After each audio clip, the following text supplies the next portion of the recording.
But Maine has a short growing season and the soil is not particularly good.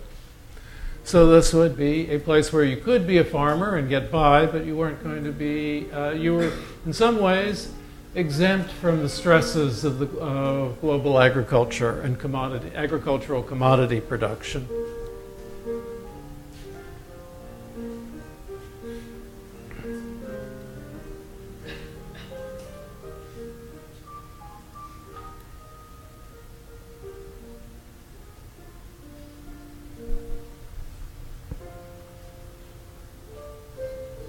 But everyone looks well fed, dressed nicely enough.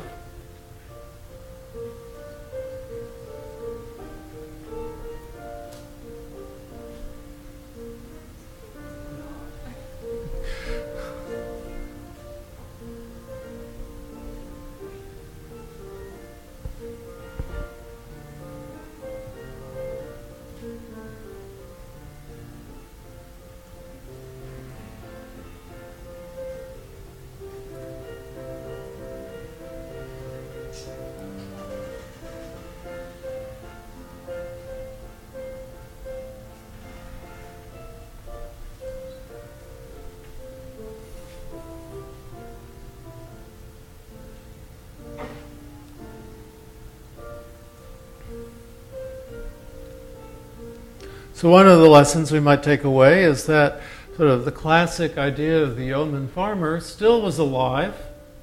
One could, the family farm still could be seen, so it wasn't like a fantasy. But you couldn't build a whole technologically driven society based on this kind of lifestyle.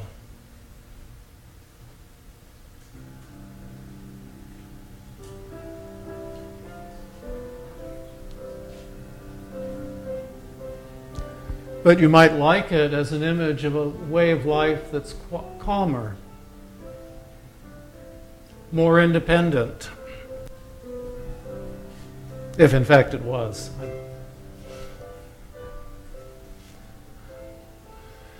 You know, when you take a picture of movies like this, generally speaking, people aren't going to be, they're going to put all their worries, their angsts on the shelf, and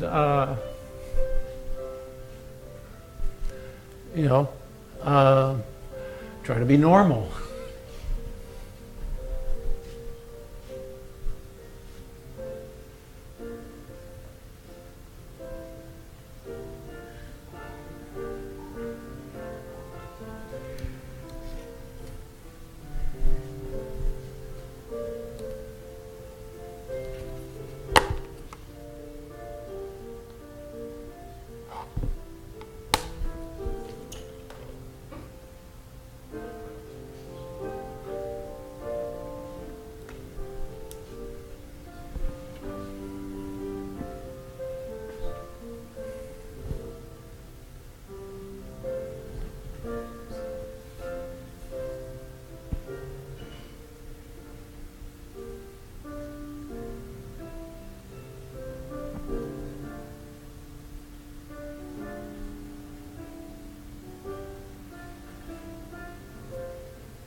We oftentimes talk about there's a rural America and then there's urban America, but it's not always clear how separated they are. Okay, an auction. But we know that in Michigan, in the auto industry, 40% in the 1920s, 40% of the auto workers in the auto company factories were also farmers. So they might have been farmers like these people who would go to work in an auto factory in order to make extra money beyond what they could make as a farmer. Possibly they were auto workers who wanted to buy land and became farmers based on the income they saved up.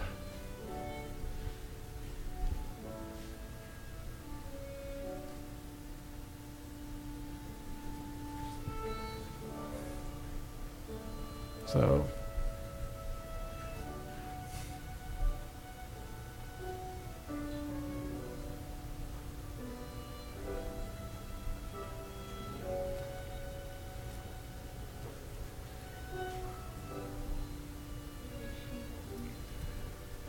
Putting new shingle up.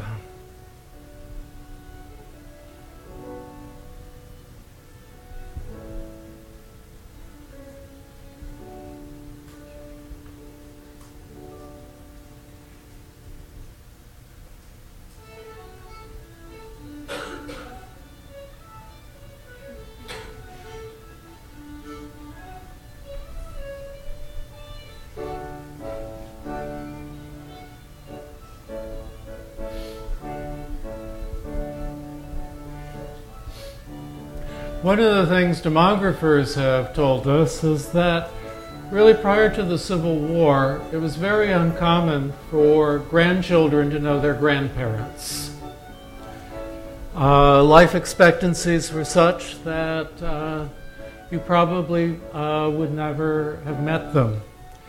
This after the Civil War, as the standard of living kept increasing, health got better, it became increasingly likely, multi-generational families became increasingly common.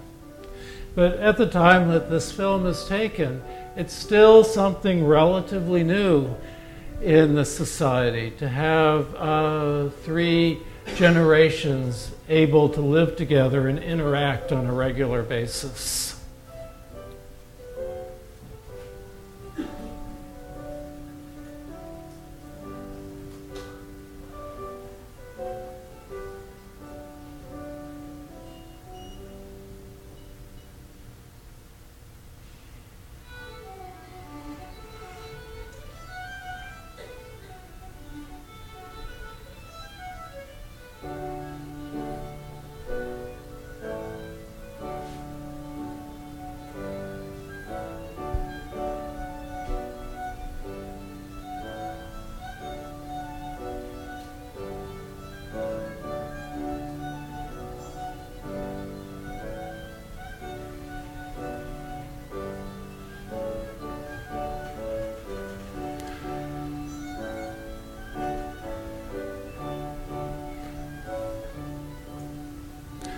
At the time that this film was made, or the previous film, when American politicians or writers or business people talked about the prosperity of America, they didn't mean the wealthy people and their mansions. They meant that average American citizens lived reasonably comfortable lives. They were well dressed, they were well fed, they could go see a doctor when they needed to. It was supposedly, in the eyes of people in the United States, what made the United States a superior civilization. That it had, its focus was on the well-being of the average person.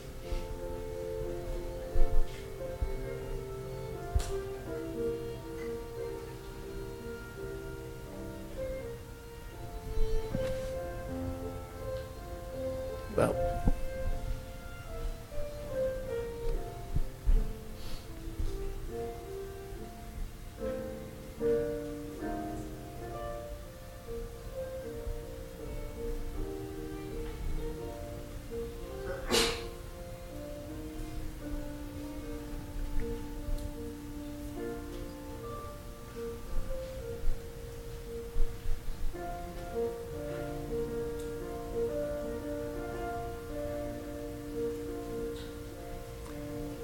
so whoever made the film has framed it with the flag raising, flag setting, a typical day in a typical rural community. Or at least as they imagine it. Yes, not in winter. Yeah. It's Maine, the state of Maine. That's actually important because Maine was not a major agricultural producing center. So the farmers there really only produced for local markets, regional markets, maybe Boston. So they were in some ways exempt from the trials and tribulations of being in the global market. Now the third film, I decided to show the whole thing to you. I think it's okay because even though it's like, let's spend some time looking at scenes of everyday life. The third film was done by Zora Neale Hurston. It's a well-known African-American novelist who was doing her PhD in anthropology at Columbia University at the time, and she went back to the community from which she came, which was a lumber community in rural Florida, and she brought a camera with her. So she took pictures of an all-black community in north central Florida. Let's see.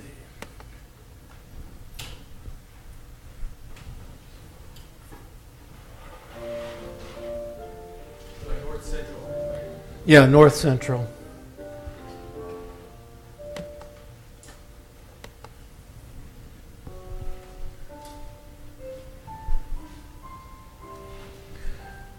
She was doing her research on African American folklore in rural Florida.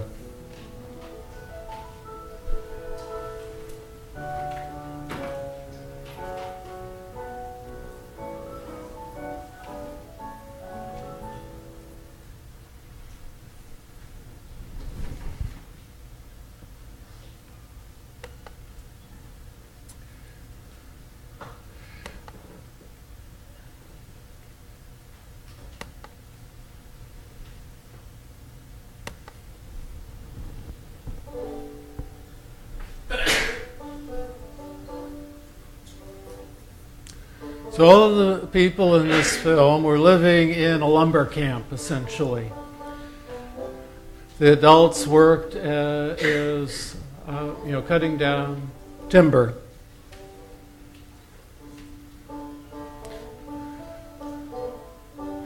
Preparing it to be shipped to someplace where it could be turned into lumber.